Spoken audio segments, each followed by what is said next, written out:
Muito bem, são 8h15. Você ouve o Folha no Ar, primeira edição, né? E estamos de volta com a deputada federal Clarissa Garotinho.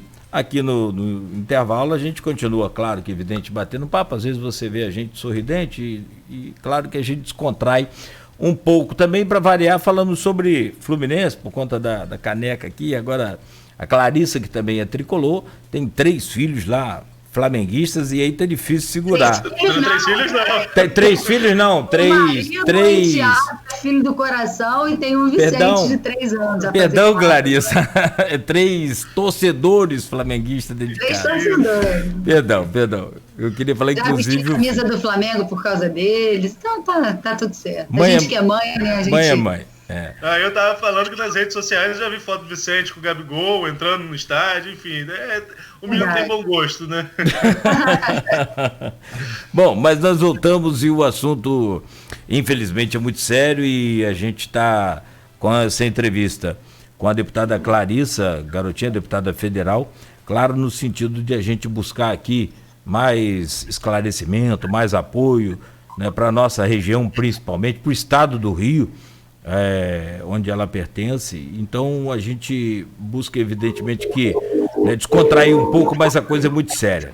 E por falar em questão de salvar vidas, as ações diretas do governo que são fundamentais neste momento, onde o comércio, os empregos, né, todos são sacrificados. E neste bloco, Arnaldo, a gente fala sobre royalties e fala sobre a PEC da reparação, que é de autoria da deputada federal Clarissa Garotinho. Essa PEC da reparação tem, né, por fim, dividir também o repasse de royalties que é feito para o Distrito Federal e tentar recompensar o estado do Rio, que foi também capital. Bom, Arnaldo, é isso? Antes da gente entrar nos assuntos do bloco, a gente ficou com pendências do bloco anterior, que a gente vai fechar aqui com Clarissa. Que é que quando a gente falava com relação à questão do Congresso, dessas manifestações pelo fechamento do Congresso, a Clarissa colocou que tem algumas coisas que precisam ser discutidas. Queria saber quais são esses pontos e aproveitar e emendar a pergunta do Marco Alexandre, que fala sobre o mandato do Maia como presidente da casa, do Rodrigo Maia como presidente da casa, e se já há articulação no próximo biênio, né, que a eleição deve acontecer em breve. Já existem várias articulações, mas eu prefiro não me antecipar. A nossa bancada, né, não discutiu essa questão ainda, então eu prefiro não me antecipar, porque muita coisa pode acontecer até lá. A eleição é em fevereiro do ano que vem, outras candidaturas podem surgir, algumas que estão postas podem ser retiradas, então eu prefiro não antecipar esse assunto da sucessão na Câmara. Quando eu digo que o Congresso pode fazer muito mais, principalmente nesse momento, é que eu acho que o Congresso ainda não cortou na própria carne.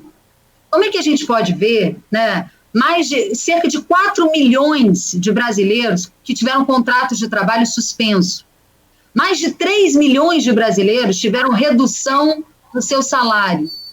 E existem vários projetos, inclusive um de minha autoria, para reduzir o salário dos deputados e senadores nesse momento de pandemia. Esses projetos não estão sendo votados. Quem tem que votar, quem tem que pautar isso é o presidente da casa. Então, eu acho que o exemplo ele tem que vir de cima. É até uma questão de solidariedade. Você não pode ter a população sofrendo e os próprios congressistas não reduzindo os seus salários. Eu apresentei um projeto para reduzir o salário dos deputados e senadores em 20%. Existem outros projetos também que foram apresentados por outros deputados. Tinha que unir esses projetos e tinha que votar para cortar na própria carne. A outra questão é o fundo eleitoral. Nós temos aí um fundo eleitoral bilionário destinado para esse ano. Eu apresentei um projeto para destinar recursos do fundo eleitoral para o combate ao coronavírus. E quando a gente fala de combate ao coronavírus, é não apenas o combate à doença, mas é para injetar esse dinheiro na economia, no momento em que quem mais pode ajudar as pequenas e médias empresas, os trabalhadores autônomos, é o governo federal. Não vamos ser hipócritas aqui, Cláudio e Arnaldo, dizer que a gente pode fazer campanha eleitoral com recurso zero, sem recurso nenhum. Não dá. Mas existem prioridades. Se nesse momento nós estamos debaixo de uma pandemia, nós estamos com uma crise econômica, a população não vai perdoar esse fundo bilionário. Utiliza o que for necessário. faz uma campanha mais enxuta. Você tem que ter ali algum recurso, que você tem que rodar um material de campanha. Ah, mas tem internet, nem todo mundo tem acesso. Às vezes você precisa de uma estrutura que você tem que realizar um comício, você tem que pagar uma estrutura mínima de colaboradores que está no seu entorno. Mas dá para fazer uma campanha mais enxuta. Mas isso teria que valer para todo mundo, para não ser desigual.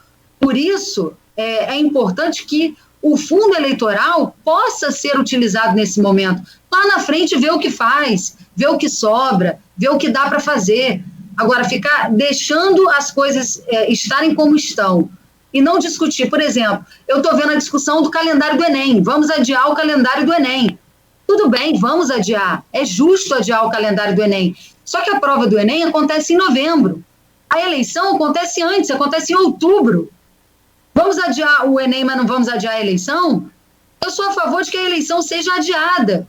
Porque, afinal de contas, né, você perde o corpo a corpo do eleitor, você não pode ter aglomerações nesse momento. Como eu disse, nem todo mundo tem um acesso, uma internet boa para acompanhar, né, os candidatos apenas virtualmente. Muitos prazos, né, ficaram muito apertados, né, como o prazo, por exemplo, para mudanças de domicílio eleitoral, que é algo que precisa ser feito presencialmente na justiça. Muita gente questionou isso, até porque tem pessoas de grupo de risco que não podiam se deslocar presencialmente. Então, tem uma série de fatores aí. Aí vão discutir, mas vai prorrogar os mandatos dos atuais prefeitos? Não estou falando de prorrogação, mas joga a eleição para o final do ano, joga a eleição para dezembro. Até lá a gente espera, né, que as coisas estejam mais calmas. Então, acho que o Congresso pode fazer mais discutindo essas questões que são muito importantes, como o uso do fundo eleitoral, como a questão da redução dos salários dos deputados e senadores, entre outras coisas. Tem mais de 200 projetos de deputados lá tramitando sobre a questão do coronavírus, e pouquíssimos estão sendo votados. Quer dizer, se a gente está em sessão remota, virtual, isso já tem uma vantagem. Tem a desvantagem que você não está ali no dia a dia, né, estabelecendo a pressão pela votação dos projetos, mas tem também a vantagem que está gerando uma economia enorme.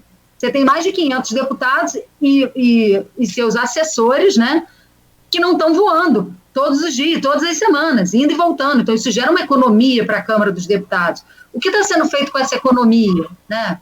Vamos discutir isso também, o que fazer com essa economia. Podemos discutir se para frente é necessário que a gente voe todas as semanas, ou se a gente pode fazer sessão semana presente em Brasília, semana no seu estado, mantendo as sessões virtuais para gerar mais economia, né? Então, tem uma série de coisas que são importantes de discutir, inclusive os projetos dos parlamentares. Eu tenho vários projetos lá. Projeto que rediscute, por exemplo, a questão das escolas particulares. Tem escolas que não estão oferecendo desconto nenhum nesse momento, né? E as famílias, nesse momento, estão perdendo poder de renda. Nós temos lá projeto, por exemplo, sobre os consignados. A gente sabe que a maioria das pessoas que pegam empréstimo consignado são aposentados, são pensionistas, são idosas, são pessoas que já são de um grupo vulnerável, né, que às vezes tiram ali um empréstimo da sua própria aposentadoria. Meu projeto prevê que pare a cobrança do consignado agora, dilua esse período mais lá para frente, né, sem cobrança de juros. Não foi votado esse projeto. Eu apresentei um outro projeto que é sobre os equipamentos de proteção individual para os profissionais de saúde. Tem muitos profissionais de saúde sendo contaminados porque não têm os EPIs necessários. A gente sabe, Arnaldo, que quando um governo vai fazer uma compra, ele faz uma compra grande. Primeiro porque ele tem uma necessidade grande,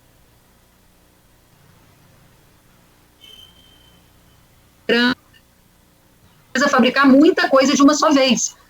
E quando você tem um produto, vários produtos, né, dos equipamentos de proteção individual, que hoje tem alta demanda, não apenas no Brasil, mas o mundo inteiro está buscando, né, os mesmos produtos, você às vezes tem dificuldade na oferta.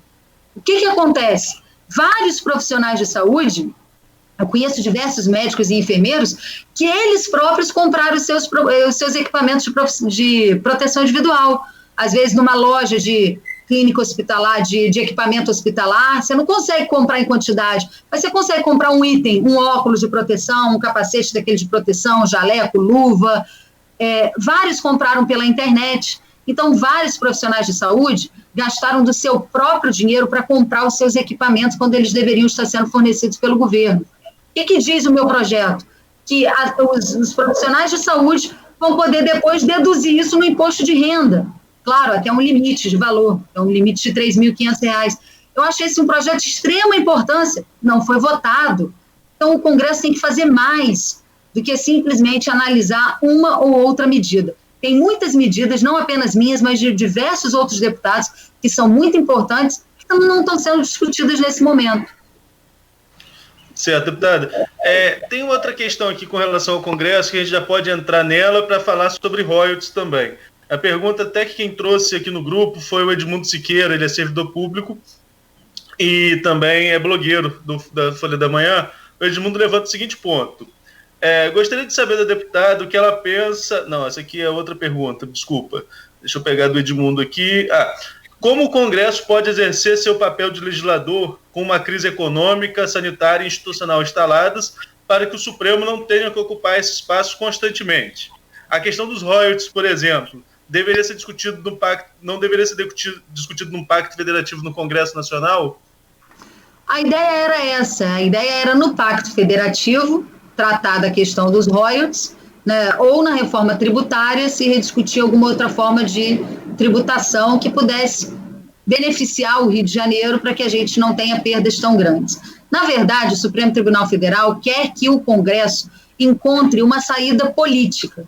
Isso foi dito textualmente pelo ministro Dias Toffoli, a nossa comissão, que o meu irmão é o presidente da comissão, Vladimir, a comissão dos royalties, eu integro, faço parte dessa comissão, e quando nós estivemos lá no Congresso, nós visitamos diversos ministros para falar sobre esse tema, o ministro Dias Toffoli disse, olha, 1 hora isso vai ter que ser votado, então encontre uma saída política no Congresso. Isso começou a ser discutido, tanto na questão da reforma tributária como no Pacto Federativo. Mas é muito difícil, Arnaldo, a gente falar de um consenso, de um acordo, quando a gente está discutindo algo que a gente nem deveria discutir. Porque a natureza do royalty, o royalty entra na receita do município e entra na receita do Estado como uma receita de natureza indenizatória. Ela é uma indenização paga a municípios e estados, produtores de petróleo, justamente porque a produção ela traz impactos. Ela traz impactos ambientais, ela traz impactos logísticos, ela traz necessidade de investimento, porque normalmente traz muita gente de fora, né, para operar essa produção que acontece nas plataformas, mas você tem todo um impacto logístico nas cidades que são produtoras. Então, se a natureza é compensatória, ela é indenizatória, eu vou compensar ou indenizar o quê?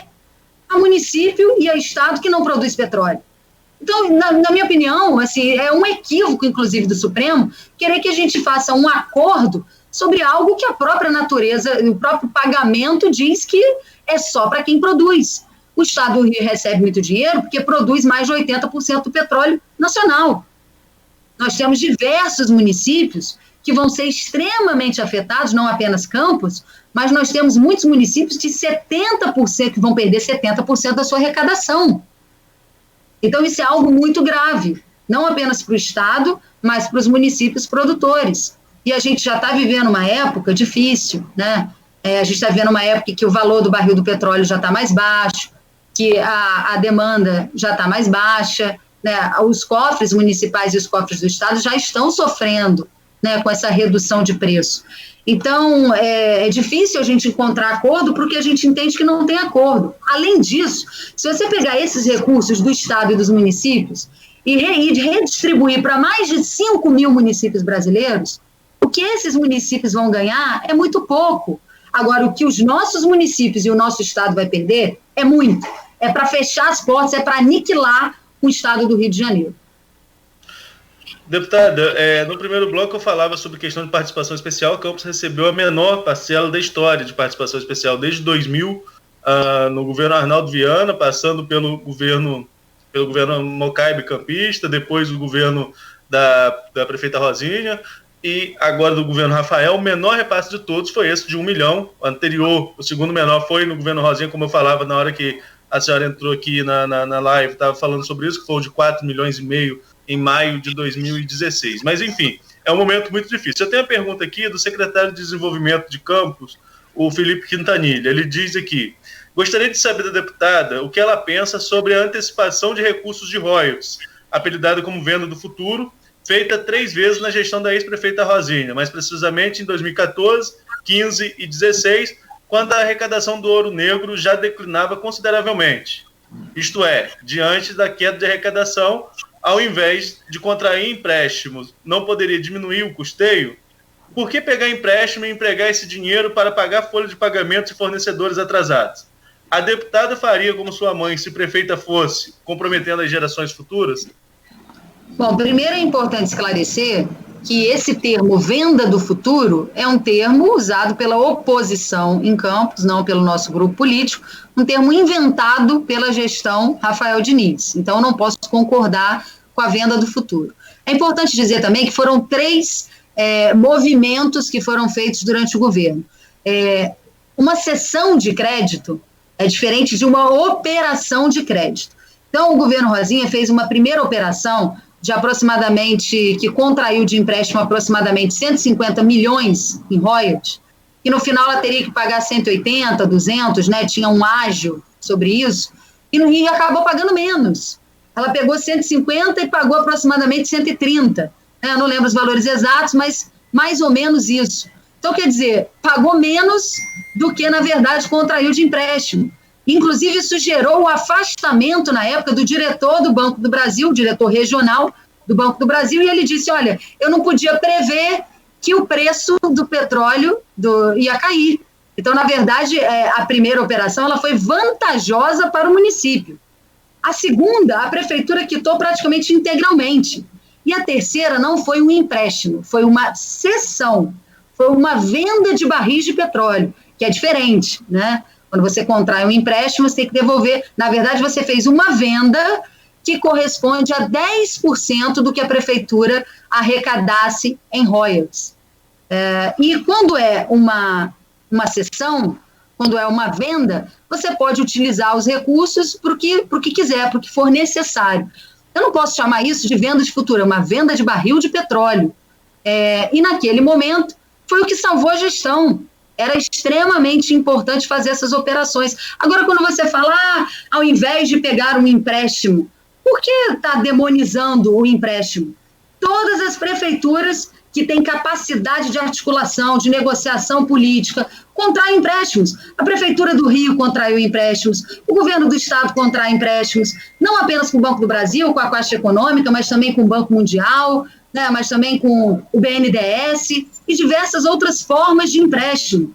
Agora, a gestão Rafael Diniz, como o preço do barril caiu muito, poderia ter ido à Caixa Econômica, por exemplo, para renegociar alguns dos empréstimos. Agora, eu também não sou professora, eu não estou aqui para dar aula de gestão a ninguém, né? Agora, é muito fácil você passar uma gestão inteira responsabilizando o passado. As pessoas hoje sentem falta do passado. Porque no passado você tinha restaurante popular, no passado você tinha passagem social, no passado você tinha um governo funcionando, obras acontecendo. Me desculpe o prefeito Rafael Diniz, mas falta a ele articulação política, falta a ele maturidade, falta a ele, por exemplo, eu nunca recebi no meu ofício como deputada federal, nunca recebi no meu gabinete um ofício do prefeito de Campos, Rafael Diniz, me pedindo ajuda para qualquer coisa que fosse. Eu sou deputada da região, no meu primeiro mandato eu tive mais de 40 mil votos dentro da cidade de Campos, no segundo mandato menos, porque eu me distanciei um pouco para que o Vladimir, meu irmão, fosse o candidato dentro do município, até porque ele tinha a pretensão de ser o pré-candidato depois à prefeitura na cidade. A gente entendeu que era o momento de abrir o espaço para que ele ocupasse politicamente esse espaço. Mesmo assim, eu tive mais de 3 mil votos dentro da cidade, mesmo com ele candidato dentro do município, e eu nunca recebi. Isso é normal? Uma deputada federal com voto na região, com uma família que tem tradição na cidade, nunca ter recebido um ofício do prefeito? Então, como eu disse, eu não estou aqui para dar aula de gestão a ninguém, mas falha na articulação política. Ele poderia estar arrecadando muito mais emendas, muito mais recursos para a cidade, recursos extra-orçamentários. Quando a prefeita Rosinha estava sentada aí, ela tinha articulação política. Por quê? Ela tinha uma filha deputada estadual, o garotinho era deputado federal, o ex-governador era muito respeitado em Brasília, conseguia levar diversos recursos extra-orçamentários para a cidade de Campos. O Rafael, infelizmente, não tem essa articulação política. Quando ele vai a Brasília, ele se reúne pouco. Eu participei de uma reunião com ele junto com o governador, onde ele perguntou ao governador se o governador achava que ele, como prefeito de Campos, deveria ir ao Supremo fazer uma reunião com relação aos royalties. Ora, isso não é nem pergunta que o prefeito da cidade faça para o governador. Eu já tinha ido a vários ministros, eu como deputada já tinha ido, o Vladimir já tinha ido, toda a comissão, deputados que nem de Campos são de outros municípios, foram os ministros do Supremo, e eu estava ali diante do prefeito que estava perguntando ao governador o que ele achava, se era melhor ir ou não ir. Não tinha nem que perguntar, tinha que estar dormindo na porta da relatora, né, na porta lá do gabinete, para dizer todos os dias os sacrifícios que a nossa cidade, que Campos vai sofrer, que o estado do Rio de Janeiro vai sofrer com essa perda. Deputada, a gente está falando aí sobre essa questão de royalties, você citou programas e obras na gestão da prefeita Rosinha, né, mas a gente estava falando sobre essa questão da queda de arrecadação, que é muito, muito acentuada. Hoje, no cenário de pandemia que a gente vive, pensar-se uma recuperação com o apoio do governo federal para essa parcela de royalties que está se perdendo, eu acho que é praticamente impossível. Não dá para se pensar nisso. Tem essa discussão da redistribuição de royalties, que é uma outra questão também que preocupa muito a região produtora.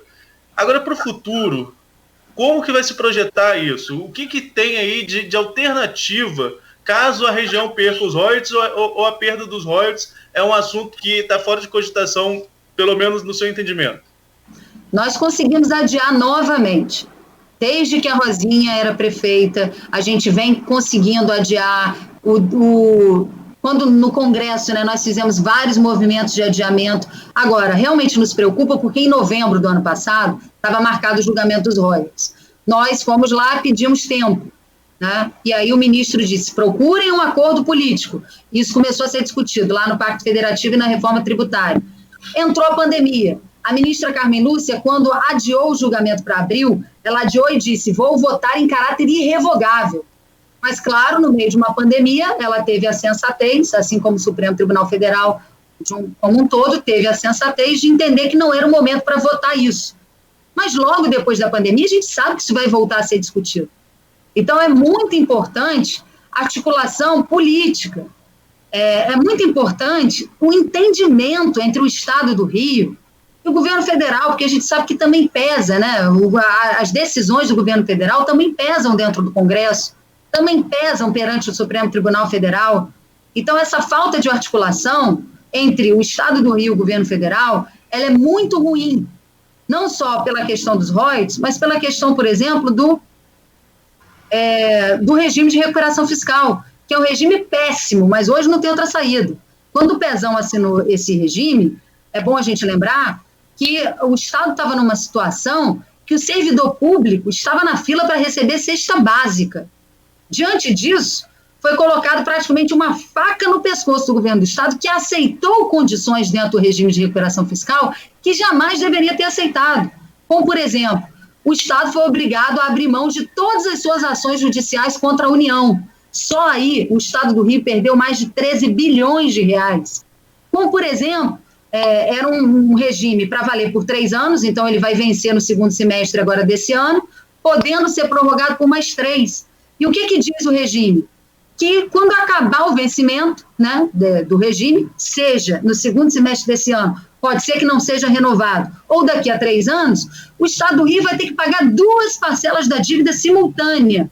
Ou seja, hoje você não me paga nada, mas quando acabar o regime, que é de 3 ou no máximo 6 anos, você vai ter que me pagar 2 parcelas por mês, a do mês vigente e uma que ficou para trás. Todo mês você vai ter que fazer isso. Agora, um Estado que está na situação que a gente está, não tem condição de pagar uma parcela, no segundo semestre ou daqui a 3 anos vai ter condições de pagar 2, não vai ter. Então, esse regime ele é horroroso. Então, essa falta de articulação ela é péssima, ela está prejudicando o Estado do Rio. A gente precisa ter articulação, assim como os prefeitos precisam buscar essa articulação em Brasília. A queda da arrecadação é um problema? É um problema. Tem que enxugar a máquina, tem que enxugar o número de secretários, tem que fazer revisão, auditoria em contrato. Não existe fórmula mágica. Os próximos prefeitos vão amargar dificuldades, nós sabemos disso.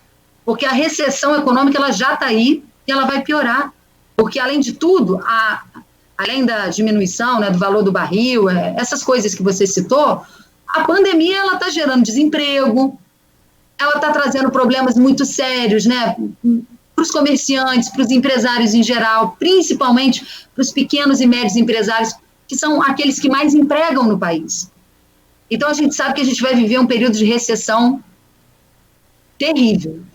E isso afeta na economia, isso afeta na arrecadação. A gente sabe que a vida dos próximos prefeitos será mais difícil do que a vida dos prefeitos atuais. Mas não tem jeito, nós vamos ficar sem governo? Uhum. As cidades precisam ter governo. Fórmula mágica existe? Não, mas existe, assim, trabalho duro, seriedade, escolher equipe, gente competente. É o que tem que ser feito. E enxugar ao máximo a máquina. Não tem jeito. Nogueira, vamos lá, um intervalo. A gente está caminhando para o final, Clarice, mas vou pedir para você ficar um pouquinho mais com a gente vai até às 9 horas, tudo bem? Vou até a hora que vocês quiserem. As crianças estão dormindo ainda, então eu estou aqui. Então tá certo. Vamos lá, Nogueira. Só perguntar, deputada Clarissa, as suas últimas emendas parlamentares para Campos, acho que 2019, você colocou algumas, se não me falha aqui a memória, eu não sei, 2020. Deixa eu só incluir, então, aqui que tem o Luciano Justo ontem me mandou mensagem falando sobre isso, e o Marcos Soares também tem comentado muito ali na live do Facebook, falando que Clarissa nunca destinou emendas para Campos. Então eu gostaria que a deputada esclarecesse esses comentários também. Isso é uma mentira ou é gente mal informada, né? Eu destinei várias emendas para Campos ao longo do meu mandato, né? Desde o meu primeiro mandato até o final. Não só Campos. Eu destinei emendas para Campos, para Itaperuna, para São João da Barra, para São Fidélis, para Quissamã, para São Francisco, para Bom Jesus, para Itaucara, para diversos municípios da região, assim também como para a região metropolitana, para o Rio de Janeiro, para a Baixada Fluminense, para São Gonçalo, tanto emendas de bancada, como também emendas individuais.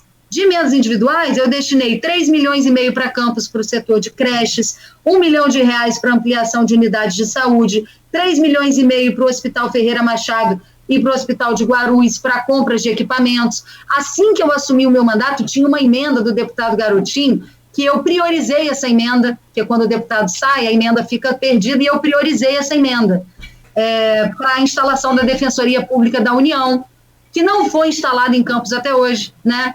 Na época que eu busquei a Defensoria Pública, eu não sei hoje como é que está essa situação, mas logo depois que eu destinei a emenda e ela não foi utilizada, o que a Defensoria me disse foi que estava num entrave com a Prefeitura em relação à questão do terreno, porque existia um acordo da Prefeitura ceder um espaço físico, né, onde a Defensoria funcionaria. Isso não aconteceu. Além disso, agora eu estou destinando... agora eu estou como presidente da Comissão Especial do Fundo de Desenvolvimento Regional do Norte Fluminense, um projeto apresentado pelo meu irmão, Vladimir, que torna o clima da região reconhece, né, como um clima de semiárido. Isso é muito importante para a região, e quem está presidindo essa comissão sou eu. Isso agora está parado lá no Congresso, né, como todas as outras questões estão paradas, porque a prioridade, como eu disse antes, é votar os temas relacionados à pandemia e votar as medidas provisórias que vêm do governo. Além disso, nós tratamos, de diversas outras questões que são importantes, não são só as emendas. Nós tratamos da concessão de exploração do aeroporto de Campos, Bartolomeu Lisandro, né? Nós fizemos diversas reuniões para a construção do Hemocentro, o contrato de permissão de uso da área do Farol, o terreno da Marinha, para fazer eventos em Campos, nós ajudamos, nós participamos disso. A questão da priorização, né, que eu já falei, dos pagamentos das emendas do Garotinho para não se perderem, ele deixou de ser deputado federal, e é um costume que existe no Congresso, que quando alguém sai do seu mandato, as últimas emendas apresentadas, eles acabam não pagando. Então, como eu entrei logo em seguida dele, eu priorizei todas as emendas dele, e tinham muitas emendas para Campos. Nós fizemos um apoio lá, buscamos apoio, fizemos reuniões na Agência Nacional de Transportes Terrestres, na NTT, para obras na rodovia BR-101. Então, diversas outras coisas, assim, apoios que nós demos para a cidade, e estamos dando até hoje tudo o que Campos precisa. A primeira parlamentar, agora no julgamento dos royalties, a apresentar um pedido formal à ministra Carmen Lúcia e ao ministro Dias Toffoli para adiar o julgamento dos royalties que estava marcado agora para abril, fui eu. Eu fui a primeira parlamentar do nosso estado a mandar esse ofício agora buscando o adiamento. Então, não apenas com emendas, mas com ações, eu sempre ajudei Campos. Hoje, Vladimir está mais à frente disso, mas tudo que ele precisa, eu estou sempre junto. Tudo que diz respeito à nossa cidade, eu estou sempre junto. Eu nasci na cidade de Campos, hoje eu vivo na cidade do Rio de Janeiro, mas eu nasci na cidade de Campos, eu tenho um carinho enorme por essa cidade. Essa foi a cidade que acolheu a minha família a vida inteira. Essa foi uma cidade que ajudou a minha eleição. Essa é a cidade que elegeu meu irmão. Essa é a cidade que fez a minha mãe prefeita 2 vezes, que fez o meu pai prefeito. Essa foi a cidade que deu 2 governadores ao estado do Rio de Janeiro. Eu tenho muito carinho, muito amor pela população de Campos. E tudo que estiver ao meu alcance para fazer pela cidade de Campos, eu farei. Agora, eu poderia até estar fazendo mais por Campos, mas como é que eu faço? Se eu tenho a prefeita de Quissamã me mandando ofício pedindo dinheiro para lá, se eu tenho prefeito de outras cidades me mandando, vereadores pedindo recursos para a cidade, e o prefeito mesmo de Campos nunca buscou o gabinete da deputada federal da sua região para pedir apoio. Então tem responsabilidade dos 2 lados. Perfeito. Muito bem, são 8h47. A gente segue conversando com a deputada federal Clarissa Garotinho, aqui no Folha no Ar, primeira edição, na Rádio Folha FM 98,3, uma emissora do Grupo Folha da Manhã. Nós vamos a um breve intervalo rápido. Você que está nos acompanhando, continue, por favor, e para quem está chegando agora, seja bem-vindo, seja bem-vinda. O intervalo é rápido e o oferecimento dos laboratórios Plínio Bacelar e Clínica Proteus. Quando se pensa em exames laboratoriais, logo vem em nossa cabeça